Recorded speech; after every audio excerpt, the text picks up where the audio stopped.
প্রধানমন্ত্রীর সফর নিয়ে বিস্তারিত জানাতে এই মুহূর্তে মালয়েশিয়ার কুয়ালালামপুরে আছেন রিপোর্টার আহমেদ সালেহিন। সরাসরি যাচ্ছি তার কাছে। সালেহিন,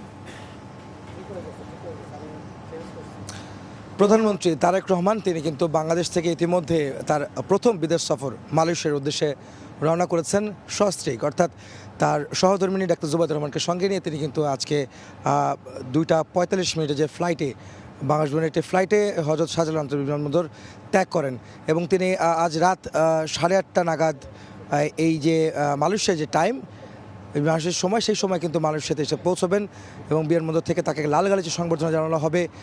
লাল গালিচা সংবর্ধনা দেওয়ার পর রাষ্ট্রীয়ভাবে এখানকার যে মালয়েশিয়া সরকারের পক্ষ থেকে সেই সংবর্ধনার পর তিনি তার যেখানে উঠবেন অর্থাৎ সাংরাই হোটেল কুয়ালালামপুরে সেখানে তিনি উঠবেন এবং সেখানে আজকে রাতে একটি সংবর্ধনা অনুষ্ঠান আয়োজন করা হয়েছে, অর্থাৎ সুধী সমাবেশের আয়োজন করা আছে, যেখানে আসলে প্রবাসী বাংলাদেশের সেই আয়োজনটা করেছেন।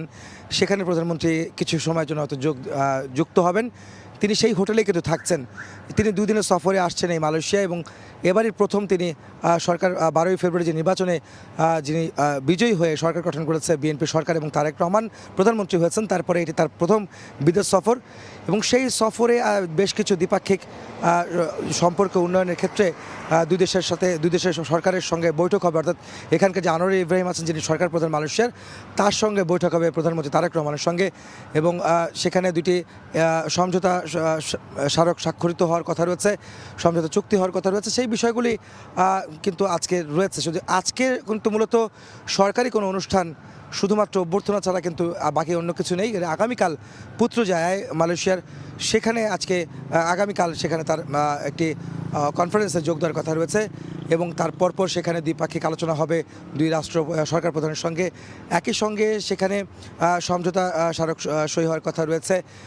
এইসব বিষয় কিন্তু থাকছে। বিশেষ করে এবার এই সফরে বিনিয়োগ সহ বাণিজ্য যে চুক্তি বিষয়গুলি রয়েছে, বাণিজ্য বাড়াতে সেই বিষয়গুলি কিন্তু গুরুত্ব দিচ্ছে বর্তমান সরকার। বিশেষ করে আপনারা জানেন যে প্রধানমন্ত্রী তারেক রহমান কিন্তু বেশ কয়েকবারই কিন্তু বলেছেন প্রধানমন্ত্রী হওয়ার পরে দেশে আসলে বিদেশি বিনিয়োগ বাড়াতে হবে, যেখানে আসলে বৈদেশিক মুদ্রার আয় হবে। একই সঙ্গে প্রবাসী আসলে শ্রমবাজার তৈরি করার ক্ষেত্রেও তিনি উদ্যোগী হবেন, সেই বিষয়গুলি কিন্তু উল্লেখ করেছেন। তারই ধারাবাহিকতা যে এই বিদেশ সফর মালয়েশিয়ায় সেখানে কিন্তু এই বিষয়গুলি থাকছে, অর্থাৎ বাণিজ্য যে চুক্তি কিংবা বাণিজ্য কীভাবে হতে পারে দুই দেশের সঙ্গে, মালয়েশিয়া সরকার কীভাবে বাংলাদেশকে গ্রহণ করে সে বিষয়গুলি কিন্তু রয়েছে। আপনারা জানেন যে দীর্ঘদিন যাবৎ এখানকার শ্রমবাজার কিন্তু বন্ধ রয়েছে, যে কারণে কিছুটা হলেও সংকটে কিন্তু রয়েছে আসলে বৈদেশিক মুদ্রা আয়ের ক্ষেত্রে। সেই বিষয়টি যেমন রয়েছে, একই সঙ্গে যারা আসলে বৈধ উপায়ে এই মালয়েশিয়া এসেছিলেন তাদের কাগজপত্র কোনো কারণে ভিসা জটিলতার কারণে হোক বা এখানকার যে মালিকপক্ষ যারা রয়েছেন, যেসব মালিকরা আসলে তাদেরকে নিয়ে এসেছেন এবং সিন্ডিকেট এজেন্সি যারা রয়েছেন, রিক্রুটিং এজেন্সি, তাদের আসলে কারণে মূলত এখানে কিছু অবৈধ বাংলাদেশের প্রবাসীরা অবৈধ হয়ে গেছেন। তাদের বিষয়ে ভালো কোনো সুরাহা হবে সেই আশায় কিন্তু এখানকার প্রবাসীরা রয়েছেন, যারা এই প্রত্যাশা করছেন প্রধানমন্ত্রী তারেক রহমান এই সফরে সেই বিষয়গুলি সমাধান হবে, সেটি কিন্তু প্রত্যাশা তারা করতেই পারেন। এবং আমরা 2 দিন যাবত এই মালয়েশিয়ার আছি, প্রবাসীদের সাথে কথা হচ্ছে, তারা কিন্তু বারবার ওই উদ্বেগের কথা কিন্তু বারবার জানাচ্ছিলেন। তবে তারা আশাও করছেন এই সরকার হয়তো এই তারেক রহমানের সরকার তারা এই ব্যবস্থাগুলো নেবেন। তো এই ছিল আমার কাছে মালয়েশিয়া যেখানে তারেক রহমান প্রধানমন্ত্রী, বাংলাদেশের প্রধানমন্ত্রী, তিনি আসছেন 2 দিনের সফরে এবং আজ রাতে তিনি এখানে এসে পৌঁছাবেন। এই ছিল আমার কাছে মালয়েশিয়া থেকে সবশেষ।